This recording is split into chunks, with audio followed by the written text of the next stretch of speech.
So B2B marketing has changed tremendously over the last 2 decades, I'd say. When I started my first business in 1993, so 21 years ago, and we were in the B2B space in that we were a 3D animation company selling to companies.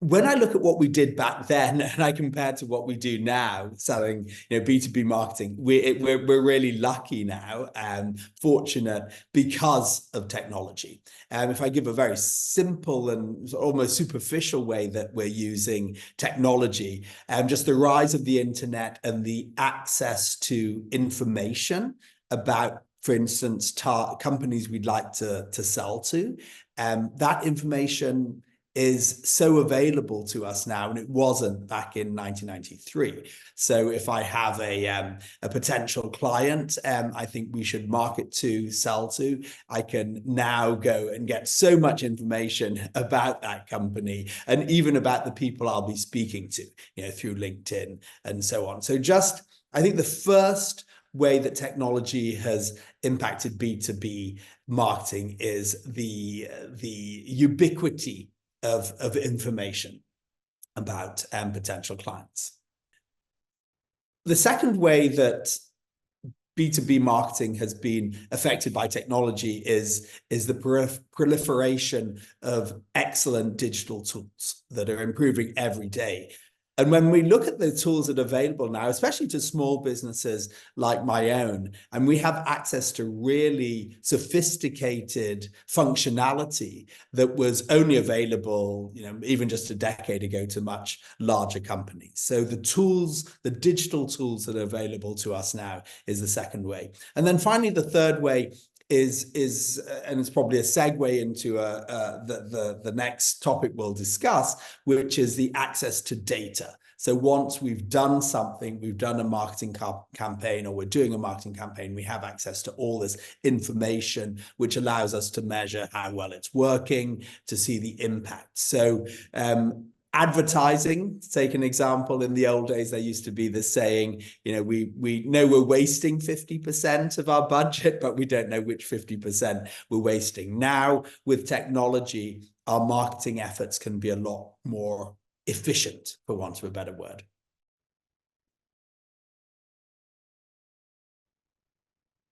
So data has been a tremendous way of improving our B2B marketing efforts. Just the availability of rich, accurate information on the effectiveness of our marketing efforts, but has of course had a fantastic and great impact on the way we make decisions. Of course, one has to have the processes and the tools in place to be able to process that data, and that can be a big challenge, especially for smaller and some medium-sized businesses, or businesses that traditionally have not been too digital, even if they're quite large. So I think there is a challenge in using that data, but the data being there is a fantastic treasure trove that we can use. So short answer is tremendous effect if we've put the processes and other tools in place to be able to use the data.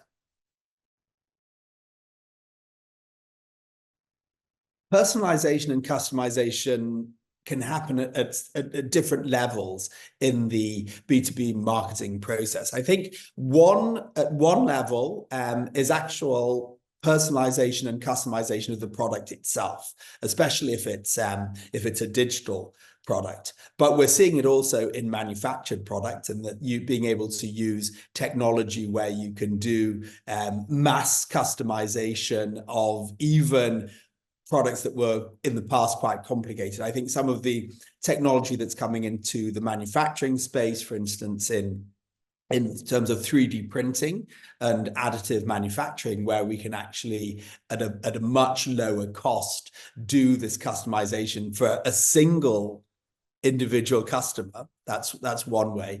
And we see I think, industry moving from the economies of scale that we had in the past to economies of scope.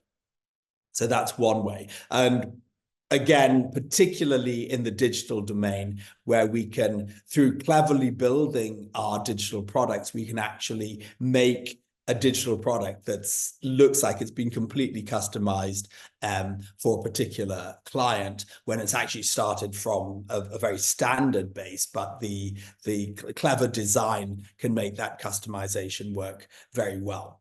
And then, of course, the customization of the marketing process, the selling, being able to tailor a message to a particular client or to a particular industry, that has become much easier with the tools that we've been talking about during this conversation. With AI, I think we're at the moment just scratching the surface of what's possible. The way that AI is being used right now is almost at a superficial level, where we're using it. People are using ChatGPT, for instance, to just put together a better pitch, a B2B pitch, or a B2B marketing copy, let's say. So that's one way, and I'd say that's quite a superficial way, but it's very effective. I have to admit, I use ChatGPT all the time to make my message better. I don't write very well, so these large language models are helping me to write better. So I think we're seeing that AI can be a fairly good assistant to a B2B marketer. I think when we go deeper, and what we'll see coming in the future is a more sophisticated and sort of second level way of using AI to improve our B2B marketing, and even create new products maybe that we'll be selling. If I take my own company, Connect, for example, we're focused on the education space, but we sell only to companies and to educational institutions. And when we look at our corporate customers, they're finding ways of using our product, which is essentially a AI-driven role play simulation. But I can take one example of a company that used our platform to do a marketing campaign, creating virtual characters to create awareness of cybersecurity threats. And so that's a way, maybe a rather niche way, but it was a way that AI was being used to help the customers of our client understand the threats of cybersecurity and create awareness. So you could use AI now in different ways like that, role plays and so on, to teach people, to educate. Not to mention the core product which we sell, for instance, which is to create role play simulations to teach a particular theme, for example, negotiations. What we have with AI is we have a great tool, but nevertheless a tool that we can use. And the best applications of AI are where we have creative people, either in the creative industries or people being creative in business, using AI in interesting ways. And this human plus AI combination, I think, is a powerful combination, which allows us to make better products, better services, and better business processes. So I think the way that we're going to see AI working really well and having the most impact and creating the most value in our organizations is when people see it as a way of enhancing, sort of augmenting their own performance, for want of a better word. If I look at the way I work, I think I've been augmented using my AI tools, be it when I'm writing marketing copy or even in the development of our product.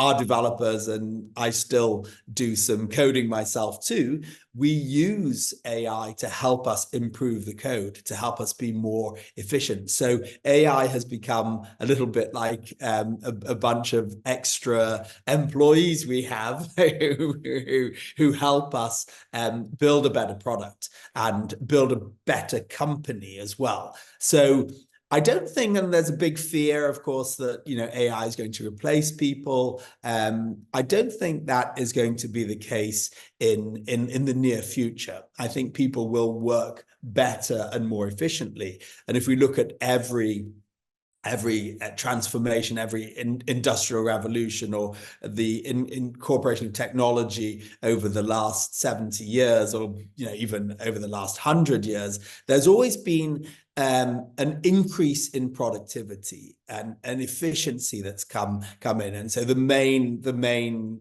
group of people affected back in the day were, of course, people in factories, and those factories became more efficient, but still there was work for factory workers. It's quite interesting at the moment because we're seeing, I think the main productivity improvement is we're now not talking about blue collar workers, we're talking about white collar workers. So the real productivity gain is going to come in professions that haven't been really that affected by automation in the past. So if we look at the legal profession, if we look at the accountancy profession, these are the professions which will see a big rise in productivity, though not necessarily, a loss in their jobs. It just means that they'll be able to do more. They'll be able to do more in the same given amount of time. The biggest challenge in any kind of transformation, and my area is more digital transformation at the moment, bringing AI into my own company and products, and also with some of our clients. And always the biggest challenge is the way people work. So it's the challenge of the people. So there's always resistance to change at all levels. It's funny, I saw 20 years ago, some of my friends in consulting going into these manufacturing companies and complaining about how these workers are so resistant to change. We see exactly the same thing right now when we look at these very high-level professions, for want of a better phrase, where there's this resistance to change. We've always done it like this, and you want me now to be using this AI stuff in my workflow? There is resistance to that. So the real challenge is, how can we get people to work in a different way? Because to really take advantage of these changes, is we do need to change our workflow. We do need to change the way we approach problems and the way we go from the creation of a new product, say, to the selling of the new product. So at all of those levels, there needs to be change. If I give an example, and this was something I worked on 20 years ago before the rise of AI, but I was working on digital transformation in the film festival industry. It's a bit of a niche industry, but there's a lot of film festivals. You will have heard of Cannes and Berlin and Toronto. These are the big festivals, and we were working with some of them. But it was very interesting, even in very creative industries. So most of the people we were working with in that industry were creatives. They came from film production, film direction, and so they're very creative people. But it was really surprising how resistant they were to being creative on the way they worked. Okay, so we were trying to bring in technology to make, for want of a better phrase, we had created a product which was a bit like SAP, this enterprise resource planning for the film festival industry. There's lots of different aspects to managing a film festival. And we were trying to digitize the film festival industry, and it was surprisingly difficult to get our clients' employees to change the way they worked. The message was, we've always done it like this, why should we change? And so that's the biggest challenge in bringing technology into these spaces. if we look at social media for B2B, on the face of it, one's initial reaction could be, well, social media really is only relevant to B2C because executives making decisions for companies aren't going to be going through Facebook and TikTok to get there to make decisions. Of course, we have other social media platforms like LinkedIn, which is very, very important in our marketing efforts. And I would say, therefore, social media is still very relevant to B2B. And what we're seeing is that a lot of people, there's some companies, especially small and medium-sized companies, are really now exclusively doing their marketing campaigns on these channels. So online, LinkedIn or other social media platforms are available, but I think probably LinkedIn is probably the most relevant one internationally for B2B. And so, if you're sitting in the C-suite, developing your marketing strategy, I would guess that today for most companies, the online efforts will be probably top of the list of priorities on that agenda. I think it'll be interesting to see, and it's interesting to observe how companies that have traditionally not used social media or aren't used to social media online. So if I'm thinking now more of some of the more traditional industrial companies, some of which I've worked with, and their marketing efforts, are still very in person. There's still a lot of trade fairs around the world that thrive and doing well. And so I think it's the combination of these two. And if you go to some more traditional trade fairs around traditional industries, you're seeing at the trade fair, you're getting this combination. So they're able to leverage the power of online and social media while in the context of a traditional trade fair, for instance. I think there's one emerging technology that we've been talking about, which is AI, which is going to have the biggest impact, I think, specifically on B2B marketing in the next few years. I'll give you an example, again, looking at my company, Connect, where we create these AI-driven role-play simulations. We recently created a scenario which was intended to educate a little bit, but also be as an assistant to, for instance, an executive who wants to bounce off strategic ideas to the AI. So we have this AI marketing assistant who you can either use it as a way testing the person's knowledge, or the person can test their own knowledge, and it becomes a sort of educational tool and gives them feedback on how well they've understood, for instance, B2B digital marketing. But you can also use it as a tool to try out strategies or bounce off strategies with this virtual character. And we can train the virtual character to use different strategic tools, for instance, blue ocean strategy, which is something we work a lot with at INSEAD, it was developed by two professors at INSEAD. So we can train it with, okay, this is how blue ocean strategy works.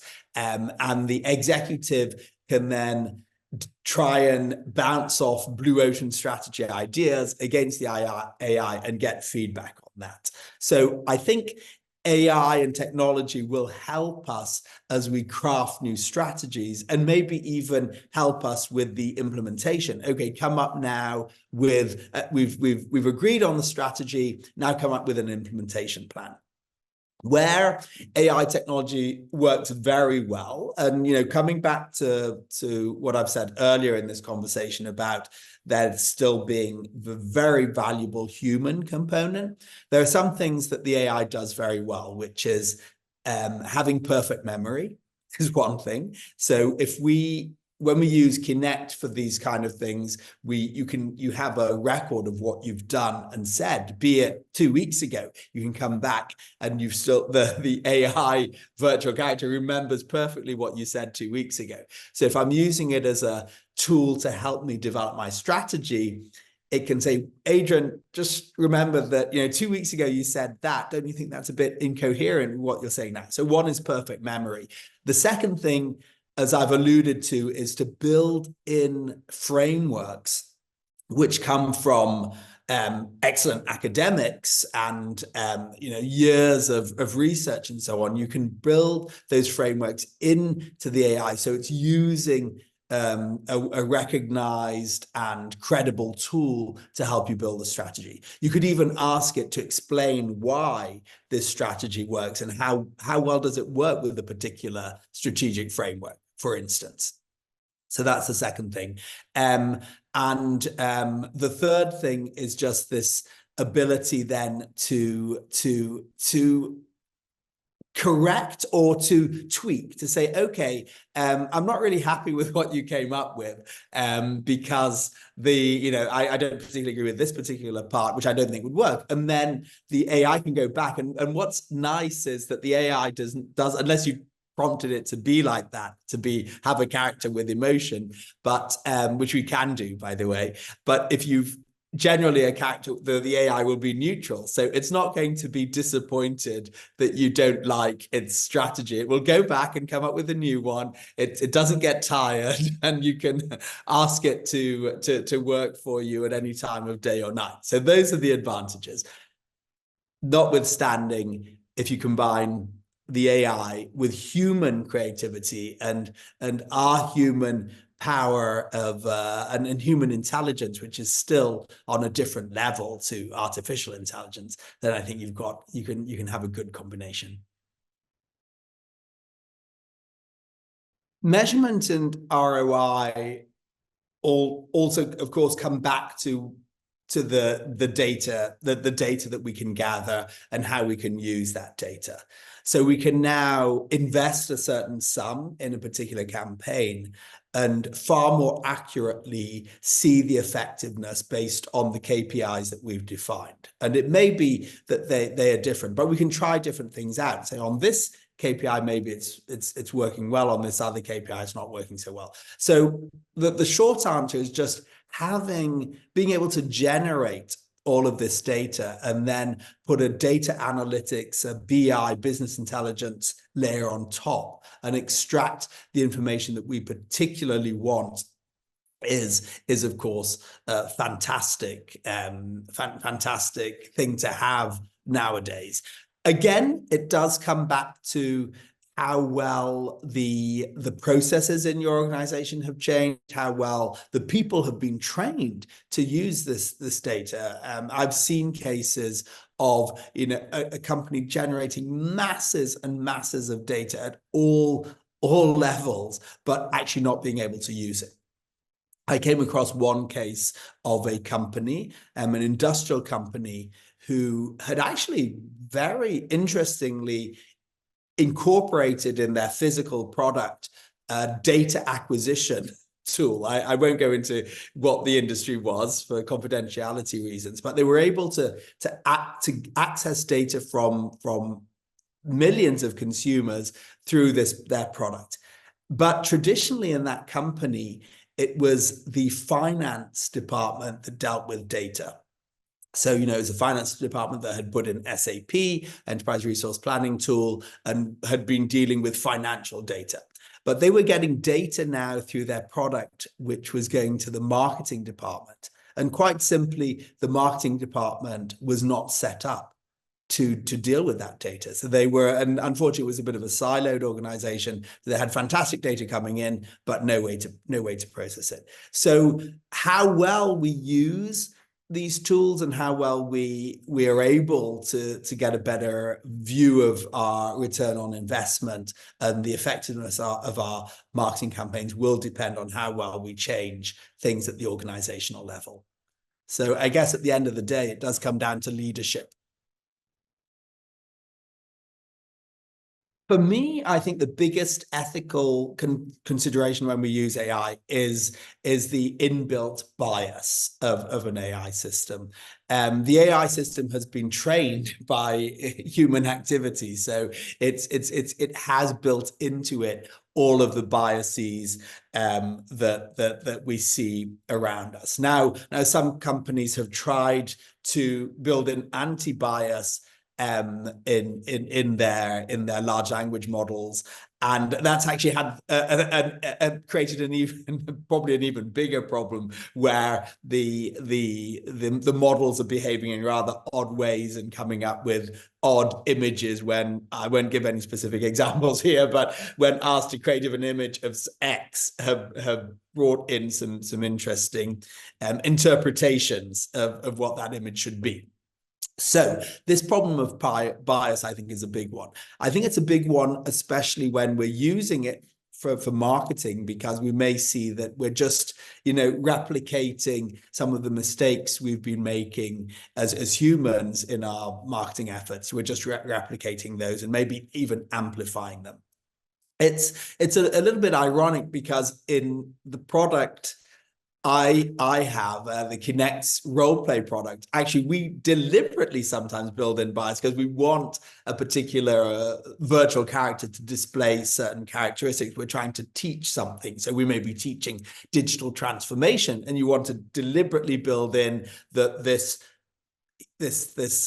character this virtual character is supposed to be a manager in a company, and we want that character to have all the biases that a typical manager in that company would have. So you can use the AI, or even force the AI to accelerate the biases, but that's only in our case, it's a role play, it's a educational environment. I think for other applications of AI, this problem of bias is a problem. I think also, we're getting maybe a little bit more into the philosophical area now, when we look at and maybe getting into areas where people are saying, well, the dangers of AI as we get closer to this general intelligence, where the intelligence approaches that of a human being. What will the AI do when asked? We're given a particular goal where we haven't actually put in the right boundaries for that goal. I mean, the classic one is if you say, well, AI system, will you make the world a better place? And maybe it goes through all the logic and says, well, based on the information I have, to make the world a better place, we need to kill all the humans. That's an extreme example, but we're going to now just do everything we can, switch on, just blow up the nuclear power plants and so on, and kill all the humans. That's an extreme example, but I think the message is clear there, that you have to be then careful. Can these super intelligent machines really, are they under our control really once they get super intelligent? And so that I think those are some of the dangers, especially as we approach this really these really very advanced intelligent systems.